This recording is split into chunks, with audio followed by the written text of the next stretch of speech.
तुमच्या लक्षात राहिलेली एखादी अशी किंवा भयंकर असं तुम्हाला धक्का देणारी अशी कोणती किस्सा झालाय का? अशा खूप केसेस झालेल्या आहेत की ज्याच्यामध्ये काही ना काहीतरी मोठे चॅलेंजेस येतातच. मी बऱ्याच केसेस डिस्कस सुद्धा केलेल्या आहेत, पण प्रत्येक केसमध्ये काहीतरी उलटं सुलटं चॅलेंज फेस करावंच लागतं.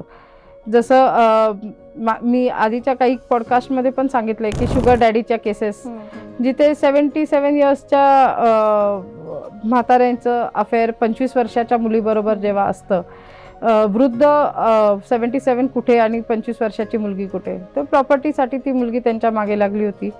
आणि आजी माझ्याकडे जेव्हा 3 मजले चढून माझ्या ऑफिसला आल्या होत्या, तर मला वाटलं की सुनेची केस आहे किंवा कोणाची, तर ते त्यांनी सांगितलं नवऱ्याची केस आहे.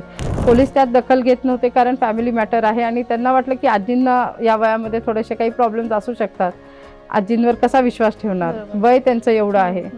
पण मग आम्ही जेव्हा केस घेतली तेव्हा आम्ही फाइंड आउट केलं की खरंच त्यांचं अफेअर होतं त्या मुलीबरोबर. ती मुलगी त्यांच्या वाड्यात राहत होती, प्रॉपर्टी तिला बळकवायची होती सगळी.